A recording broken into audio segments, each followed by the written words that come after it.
Hey, you guys, this is Valerie Z. And this is Ilka D.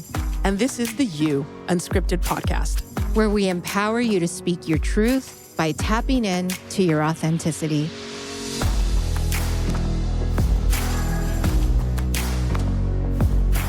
Hey, this is Valerie Z. And this is Ilka D. And this is the You Unscripted podcast. Hey, everybody. We are going to touch this week on a pretty intense topic, and that is grief. It presents itself in so many different ways. Obviously, there is the element of grief relevant to a death in the family, a death of a friend. There's grief relevant to a loss of a job, a relationship, a position, right, an opportunity. But I think my friend Val here is dealing with something very, very close to home. You know, she's just lost some very incredible family members. Her grandmother, rest in peace. Her uncle, rest in peace. This is literally fresh. And we thought it important to address this process because even someone as aware and prepared and conscious as Valerie is about herself and her being and her emotions and her mentality, she's going through it. And it's interesting because I was just commenting to her how over the last couple of weeks, it's like the universe is flipping itself inside out because there have been multiple people that have explained to me or shared with me their struggles over the last couple of weeks. I myself have been in an ungodly amount of stress last couple of weeks. So it's been very interesting. It seems like there is a disturbance in the force, right?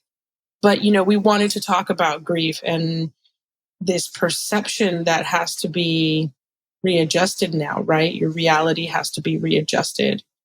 Val, why don't you share with us kind of how you're feeling and let's go through that.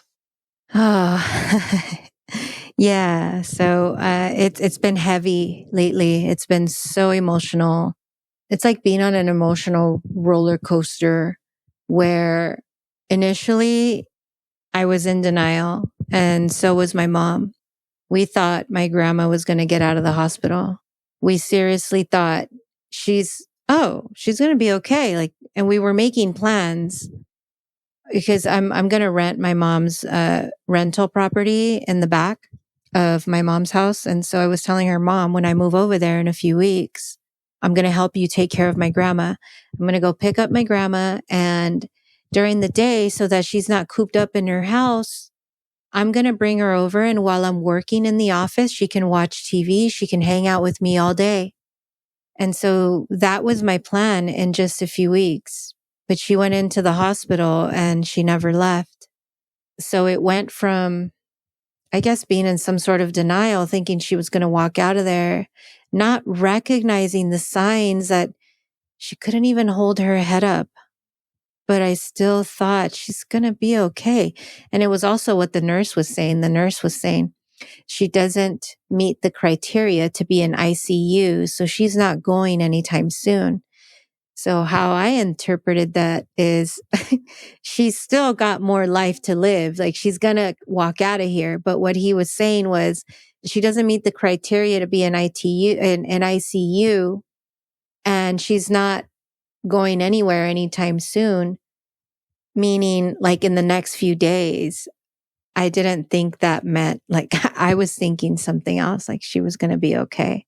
And there was a miscommunication there with the medical staff, I think, and us. On Thursday, I went up to her as soon as I got to the hospital and I just said, Ama, aquí estoy, la quiero mucho, ama. And she turned around and she smiled, but she couldn't talk because she had the oxygen mask on at full blast. They were really trying to pump oxygen into her. And as soon as they took the mask off, she looked at me and she smiled big. What I didn't realize at the time, Ilka, is that her eyes were gone already. Like she didn't have any life in her eyes. Her eyes were open, but there wasn't any life in them. Like, and I didn't realize that thinking back to that, I thought, how could I have not seen it? Why did I think? So I'm confused with my grief right now. I'm so confused at what transpired in the last few days because seeing her in the hospital a few days ago, in retrospect, she couldn't hold her head up and her eyes they just didn't have any life in them. They were open. She could make eye contact, but there was like, she wasn't vibrant, And, I didn't put two and two together. I thought she was going to walk out of there. So that's where I'm at with the grief right now. I think I'm still in disbelief. I think I'm still in shock because earlier I was driving to my grandma's house to go see my grandfather and my aunt. It hit me. My grandma's not going to be there. Every single time I go over there from this moment forward, she's not going to be there. And there's this feeling of disbelief that comes over me. There's a feeling of shock. And I think more than anything though, I think it's disbelief. Like, no, is this real? It's a massive adjustment. And I think one of the things, especially in situations where there are medical conditions and there's a medical stay, or, obviously there's the element of the hospital, there's so much ignorance when it comes to medicine, to be honest, in the general population.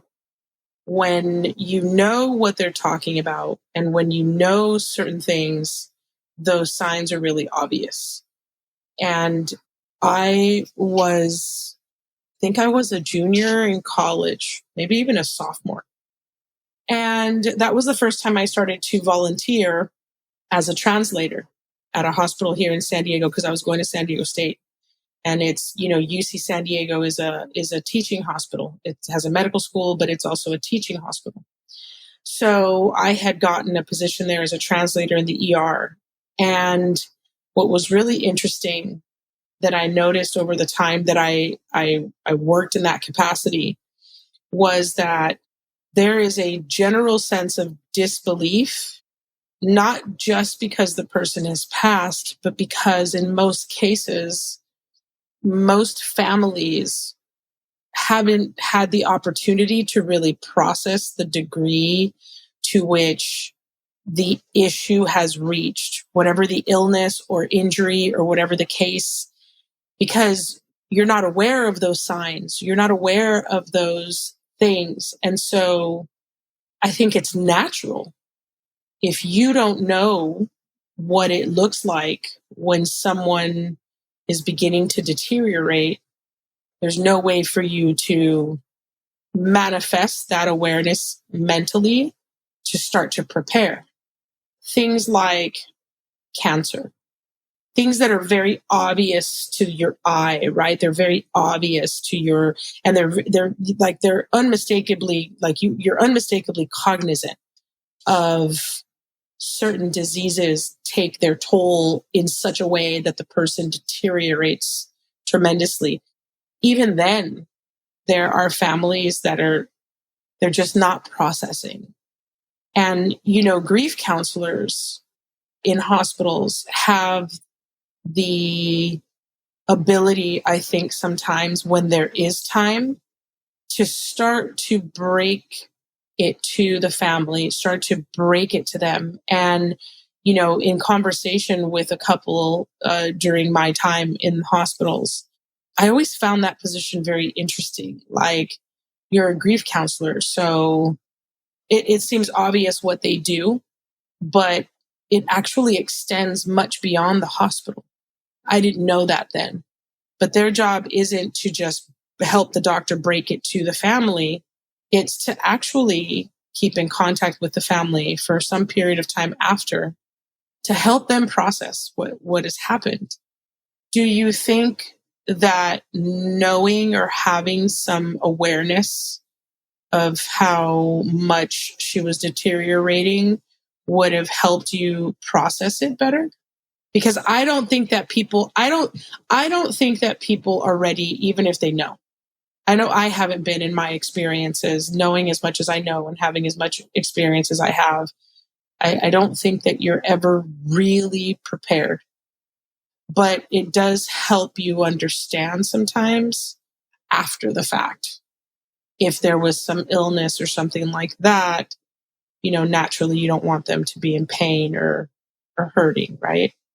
Not that you have to divulge that information, what the cause was, but do you think that having more consciousness would have helped you more, helped your family more, kind of processing those last days or hours? I think that she had made a comment to my mom, which I wasn't aware of, but my mom told me while she was in the hospital that my grandma hadn't eaten in 5 days. Oh, wow. And that she didn't want to eat. And so then I believe a few weeks ago, my mom told her, because she noticed that my grandma didn't really want to eat. And she said, "Do you not want to eat because you don't want to be alive anymore?" And then my grandmother said, "Yes." And so then she said, "Okay, so then I'm stressed out running around trying to make sure that I'm taking care of you and I'm going to work and whatnot. So if you don't want to live, like, why am I stressed out so much then? Because I'm trying to, I want to help you. I want you to live.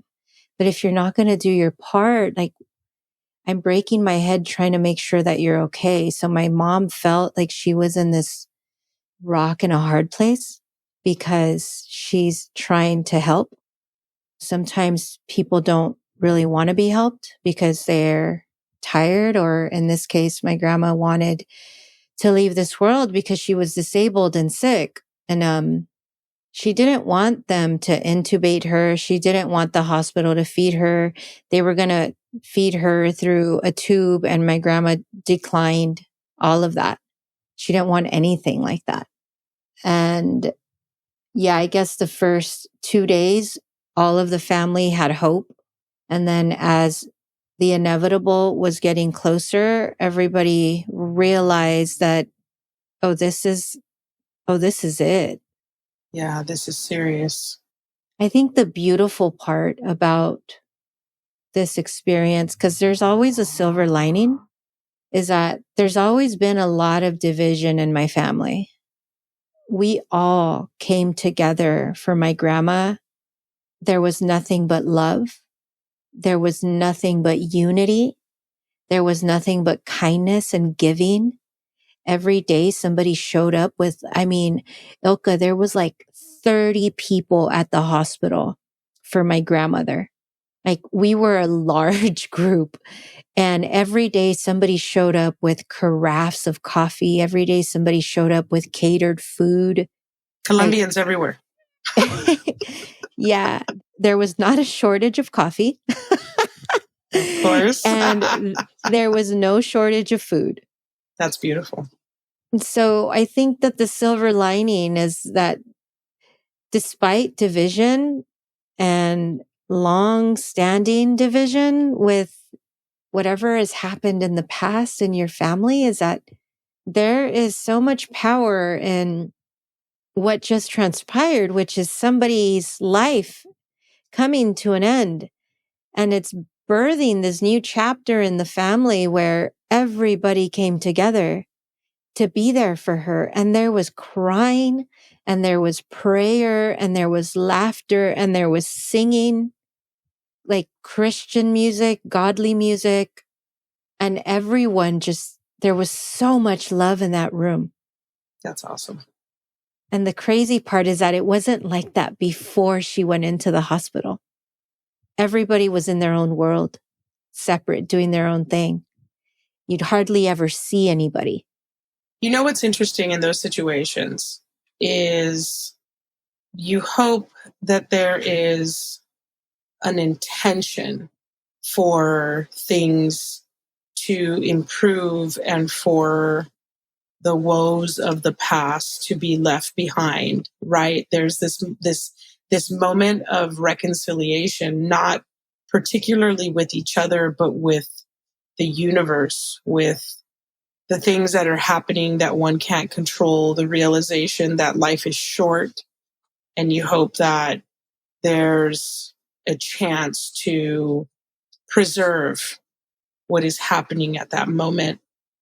As a comment to our listeners, right? I think it's beautiful that you just described this silver lining. You know, we've said it before, guys, right? You guys have heard it in previous episodes where Val has said that there is a silver lining in everything. And you have to want to see that too, despite the fact that you're dealing with whatever the negative situation may be. You want to find something that allows you to see the benefit, the beauty, a person, an effort, whatever it is that's a silver lining for you. You want to find that. And I think Valerie makes a very interesting comment here. We're literally talking about death and dying and grief. I never expected her to say there's a silver lining even in that. I didn't even expect that in this conversation. But the second she mentions that statement, you know, there's a silver lining in everything, you know, my mind said, oh, yeah, that's right. So, you know, even in this conversation, you know, I have to be reminded of that. And I think that's a beautiful trait if you're able to, amongst the amount of grief that she's experiencing, that her family's experiencing, it's raw, it's real, it's new, it's literally recent.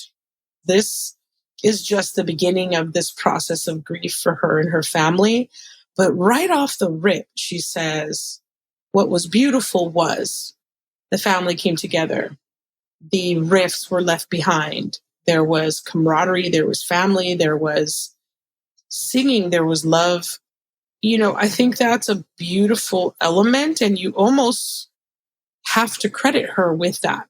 Even in her departure, she was working that magic, Absolutely. bringing the family together. What do you think is the next step for you at this point in this process? Allowing myself to feel anything that comes up, whether it be the need to cry, whether it be the need to look at photos of her, videos of her, whether it be to make a phone call to one of my loved ones, especially my mother. So something that happened is that within 24 hours of my grandma passing away is that my uncle passed away.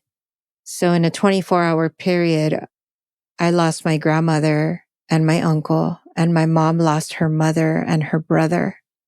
And so it is devastatingly hard for my mom right now because she was their right hand.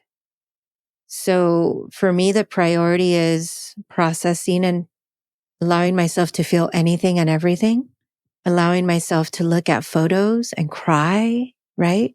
And then to also make sure that my mom feels loved. Because one of the things she was saying at the hospital was, I don't want to be here. I want to go with her. I want to go with her.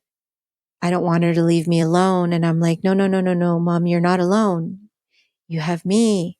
But I know that in that moment, that's her own way of grieving. She's going to grieve the way she needs to grieve. She's going to process the way she needs to process. And what I need to do is give her grace in that moment and not take anything personal. And so that means I need to give myself the space to grieve the way I need to grieve too, and give myself grace as well. Because I think what a lot of people tend to do is they tend to want to buck up and bypass the emotional part of something hard. And that doesn't serve you, because then you're stuffing things down. You're stuffing things down, sweeping them under the rug, and pretending that they're not there in order to bypass. A lot of people want to avoid pain. the beauty is in the pain, because when you are in the depths of that pain, Ilka, you start to recognize the silver linings.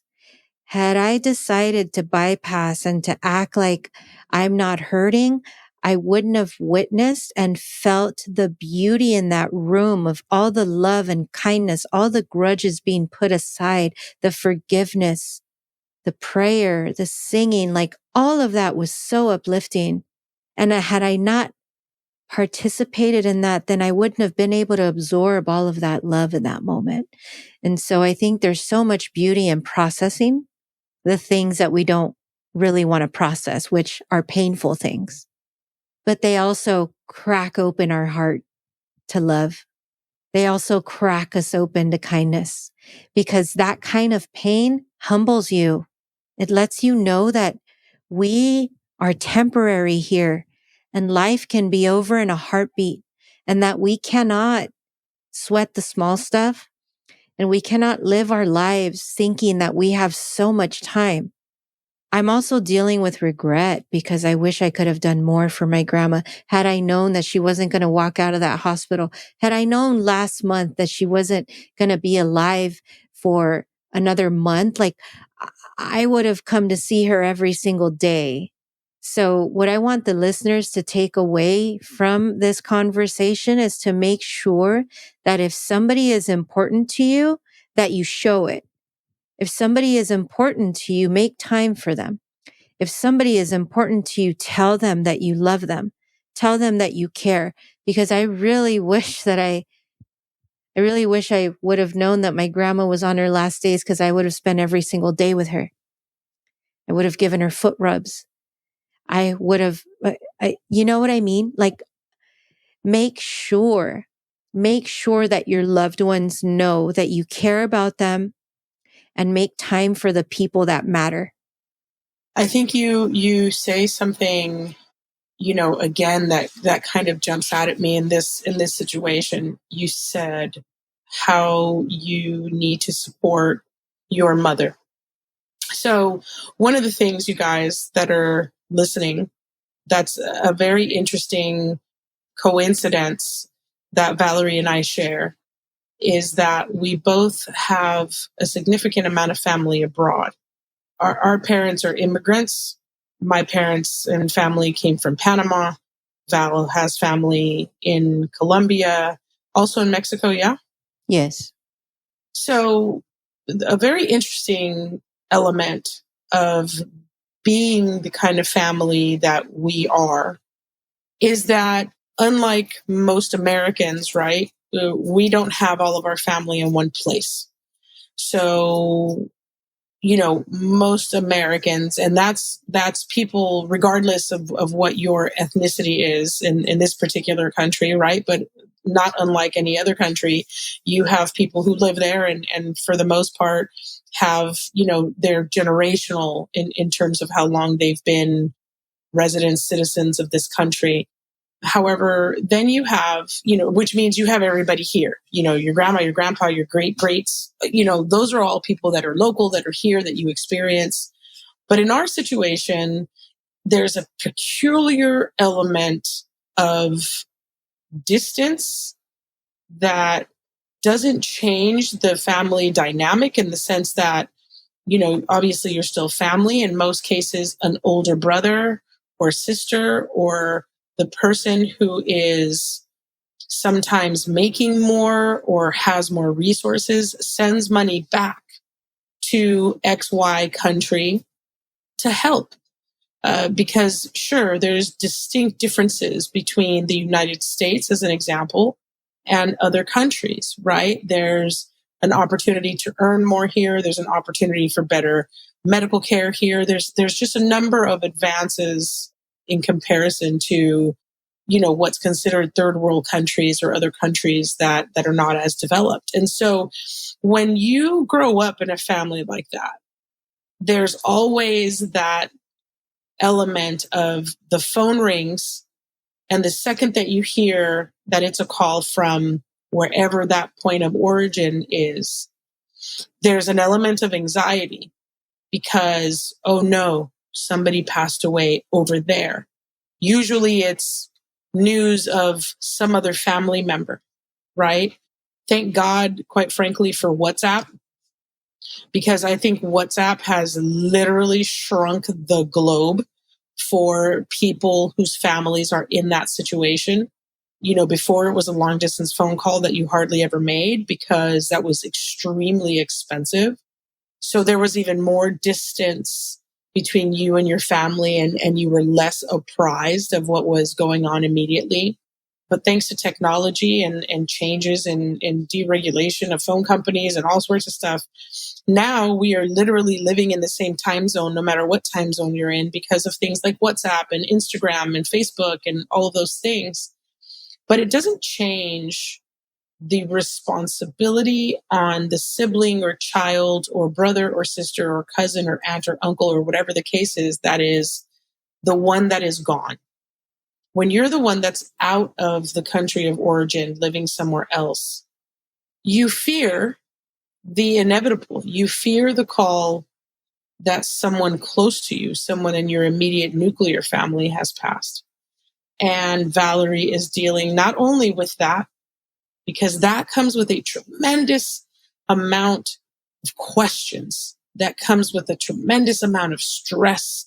You're not there. You can't respond. You can't understand what happened. You didn't see what happened. You're getting everything third and fourth hand.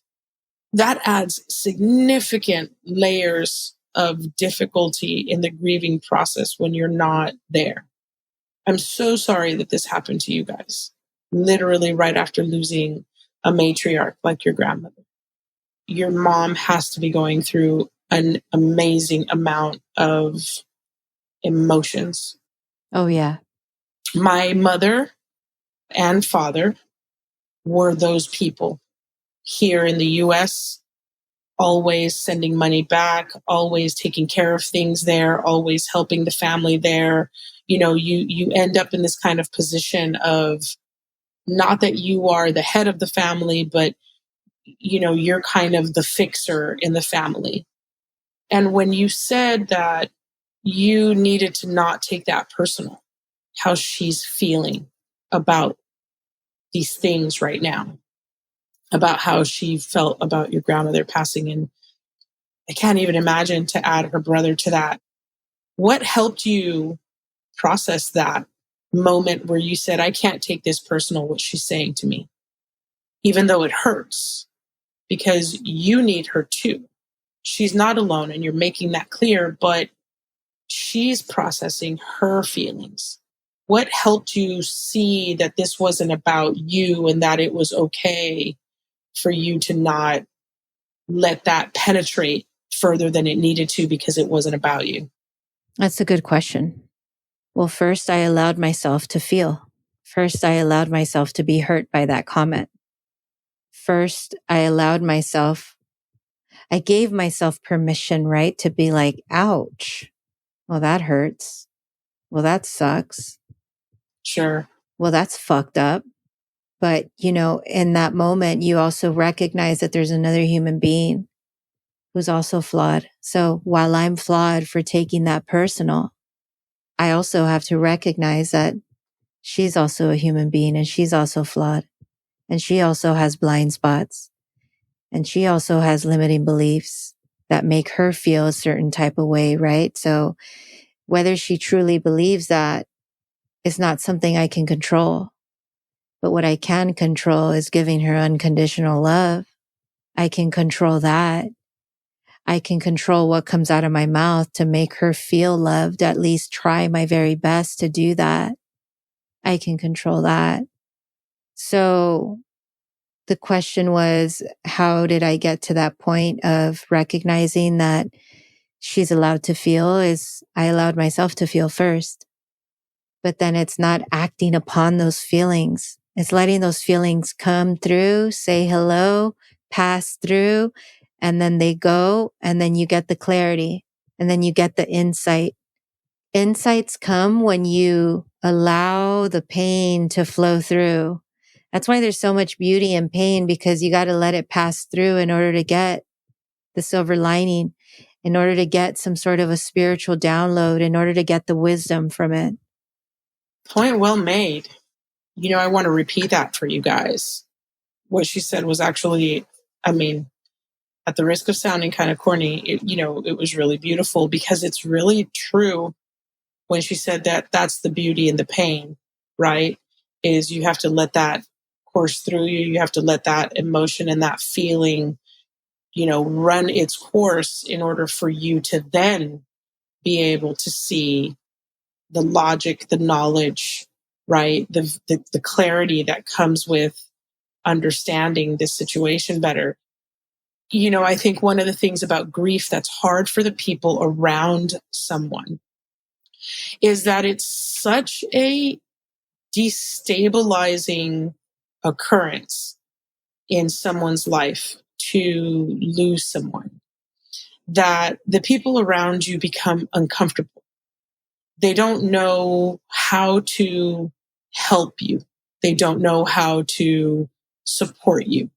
And I think Valerie ran through a couple of things here that are really pivotal, because not only is she experiencing loss directly herself, but she's also supporting her mother, whose loss it is. And it's not anyone's loss more than the other person's loss. But I think it's so incredible that she's able to process the fact that she needs to give her mother grace, space, and unconditional love. In situations like this, in situations where people are facing extreme loss, that instantaneously kicks in the grief response. Even though it may not be a physical death, an emotional death feels like a physical death. A physical death creates an emotional death, if you will, right?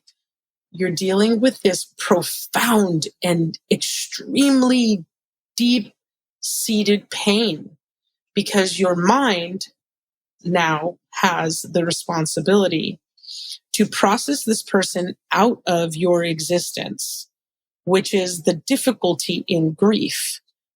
I'm not trying to dumb it down for anybody, but I do want to describe this. I'm sure all of you listening have at one time or another lost something. You've lost a thing, right? An inanimate object that you loved very much, that you used very much, that you was part of your everyday routine.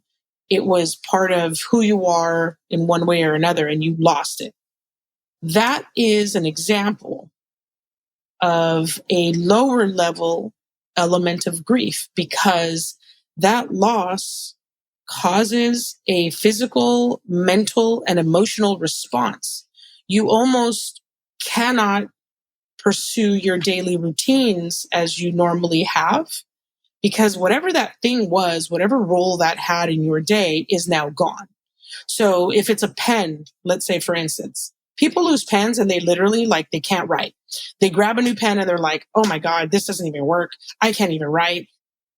Description of the millions of reasons why this isn't good enough, because it's not the one pen that I loved, or whatever other examples there are of that, right? The loss of inanimate objects. So if that literally takes somebody out of their normal behavior, imagine obviously what it's like when you lose a human being that has been part and parcel, integral in one way or another in your life, a point of reference, a point of love, a point of consult and wisdom and guidance.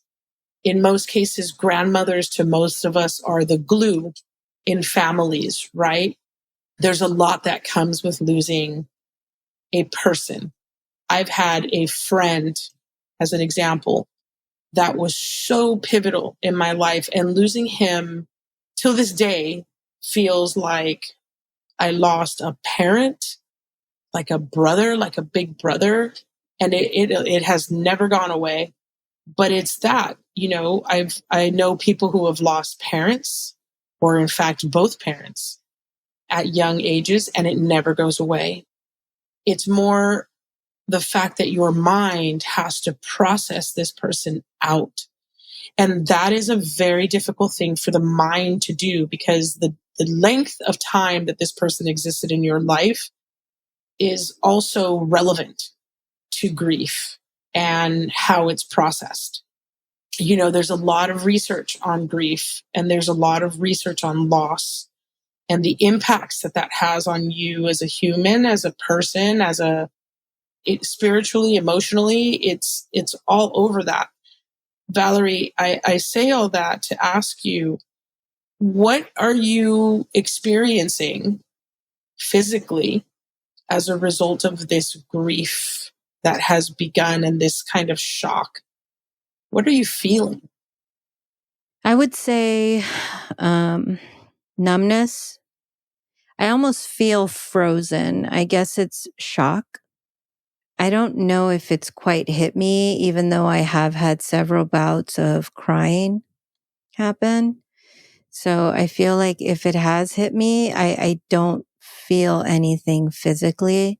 I think where my mind is at right now is thinking about how do I transition in my mind and in my heart that although her physical body is not on this earth anymore, I now need to condition myself to feel her energy and feel her spirit and talk to her spirit as opposed to talking to her on the phone. So I feel like there is a transition period that needs to take place where the disbelief of her physical body not being here anymore needs to transition to believing. So there's a disbelief in her not being here anymore. And that needs to evolve into the belief that I can still speak to her spirit, that I can still feel her spirit, that she can still talk to me in spirit and in energy, that I can still feel her presence. And I'm not there yet. There's an evolution that needs to happen throughout the healing that will get me to that, right? Because we are infinite souls, right? So you have a soul, I have a soul, my grandma has one. And I think that experiencing her loss is in the healing process. There's that beauty again, right? It's acceptance.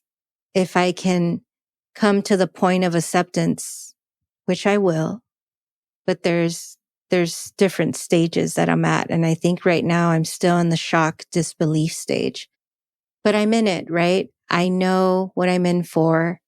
I'm here. I'm not going to bypass. I'm going to give myself permission to feel everything I need to feel.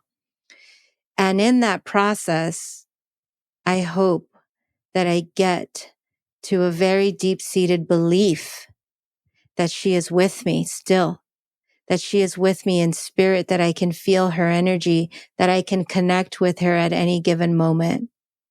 That's where I'm at, is that I want to get to that place. That's huge.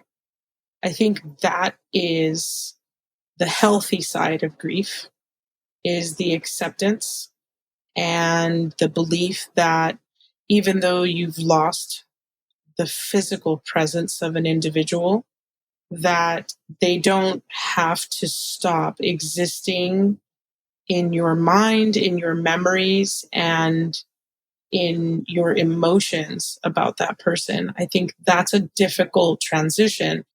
I think you do an extremely good job of describing that process, those steps, that evolution, because it's going to need to be that in order to get to a point where you can not get behind it, but you can embrace it in moving forward. Grief is difficult because we don't want to believe that someone is gone. Your mind is literally trying to find that person. Like literally, physiologically speaking, your mind is saying, oh, there's something missing here. Where is that? And so it kicks in your memories, right? So now all these memories are flooding your mind.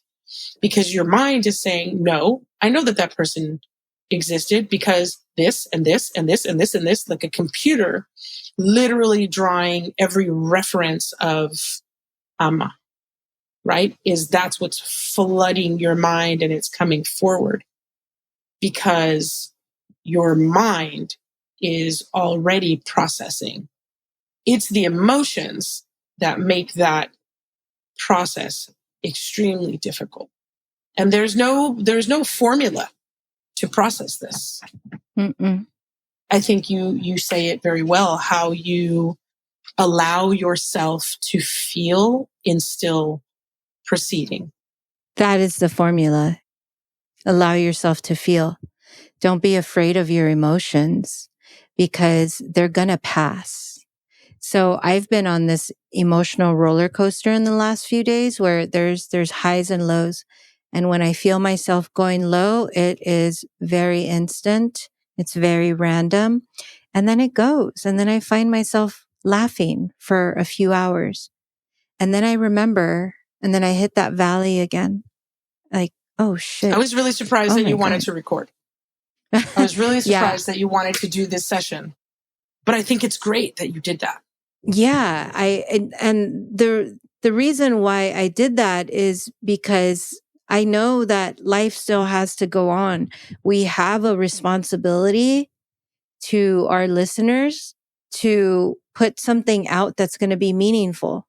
How many people out there are experiencing grief right now? How many people out there are searching Spotify or Apple for content on grief, on healing from grief? So I felt a sense of responsibility to make sure that we put something out for next week. And then also, you and I made a commitment to each other to do this. And so we also need to hold each other accountable, right? Like there's times where you're going through shit, or there's times when I'm going through something, and we always come together and we're following up with each other. And I love that. I love that we are pushing each other to push this content out. And then we also have to recognize that we both have a mutual purpose in doing it. And there's so much beauty in that, having purpose. There's so much love in having a purpose. If our mission is to help other people heal, which it is, right? If our mission is to help pull somebody else up, then why not talk about the raw emotion that I'm currently going through right now? Why not put it all out on the table? Because there is silver linings in everything. And right now, as we're speaking, as painful as it was watching my grandmother's life slowly leave this earth, I can say that inside that hospital room was one of the most beautiful moments of my life because of what I described earlier. As her physical body was leaving this earth, so many people came together. I mean, we had a good 30 people there, and it was all love. It was all unity. It was all kindness. It was all giving. Like she did that. The purpose of her leaving at this moment in time, the divine timing of that, and then all of the family coming together as it did. And despite how painful it was, do you know how beautiful it was that everybody came together and we were singing, we were praying, there were tears, there was laughter, there was reminiscing. I mean, that's beautiful. That was a very healing moment, to be honest. It allowed all of you an unconditional, unplanned, unorchestrated, legitimate opportunity to feel and to support each other and to have what you needed to get through that moment. And I don't know that it would have felt the same if it was any of those things, if it was orchestrated or planned or coordinated and, everyone was called to be there at a certain time. I don't know that things work as beautifully as they can when things happen by accident. there's a significant truth to serendipity, which is that, things that happen by accident, but what happens is fantastic and allows this aha moment of, wow, I didn't realize that. Wow, I didn't expect that. I really appreciate you wanting to do this episode, because I think that death and dying and grief in general is such a huge topic. And I'm sure that we will talk about this more, guys. But Val, I wanted to just take a moment to personally tell you how sorry I am for your loss. But even so, I'm so empowered by your strength. As I mentioned, I'm also going through some things. So many other people are going through some things. And, as usual, your words are applicable to almost anything, which is the beauty of, I think, what you've been blessed to have as purpose in helping others and in imparting knowledge that is just it's not fluff. It's not intended for any reason other than to be genuine.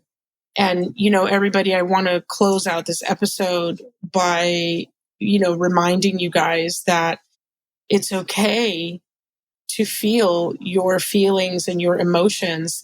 As Valerie said, that is the formula. That's the formula to get through grief, loss, and anything else, really. It starts with you allowing yourself to feel those feelings and to allow them to run their course through you. And after that is when you have the opportunity to really start seeing the path forward and to better understanding of yourself and others around you. Val, I really want to thank you for today's episode, for sticking it out, for your diligence, your willingness, your mission, your responsibility. Thank you for that. My condolences to your mother and your family, and to anyone else out there, quite frankly, who has lost someone in recent days or weeks. We're with you. And I want you guys to please use You Unscripted Podcast. That's, of course, at You Unscripted Podcast on Instagram. Feel free to write us. Feel free to hit that message button and share with us. We are going to do our best to get back to every single message we receive. But feel free to start relieving yourself of some of the burden that you're carrying, no matter what the situation, because we're here for you. And it's serious. We really are here to help you guys. Valerie, thank you. Thank you for everything that you've shared with us today. Yeah, no problem. It's my pleasure. If anybody listening is also navigating grief, I want you to know that if you allow yourself to feel without bypassing, those emotions are temporary and they will pass. So just keep that in mind when you're shying away from processing something that's heavy, because when you choose to bypass, you're just stuffing it down and it's still going to be there. And what you want to do is heal it, not allow it to linger. And then also, for anyone that is thinking that you have time, you don't. You really don't. Because something can happen to somebody you care about tomorrow. Something can happen to you tomorrow. And make sure that your loved ones know how much you care.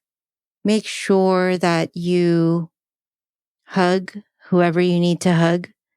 Make sure that you give yourself the love that you need every single day, because you also deserve that hug. You also deserve that love. Don't go through life being miserable. Don't go through life suffering, because life is short and there's so much beauty to life. Despite what I'm going through, I feel so grateful that I've built up this muscle of resilience that gives me the courage to feel, because I recognize there's so much beauty and healing because there's so much wisdom and love. And it's like healing. When you give yourself the opportunity to heal, like you just crack your heart wide open. And as much as life throws you curveballs and those can be painful, you also, because your heart is so open, you also absorb all of the beauty that life has to offer. So you're also fully present for that. Because when you're numbing yourself, you're also not present for the beauty. You're also numb to the beauty. That's right. Yeah. So if you allow yourself to open up and heal the things that need to be healed, then you're going to open yourself up to the beauty of life. And that's why I do what I do, is because I want somebody to fully experience life. That means all the love and the joy that comes with healing. So thank you. Thank you for allowing me to share. Thank you for listening to the You Unscripted podcast. This is Valerie Z. This is Ilka D. We wish you guys an incredible week. Please write us.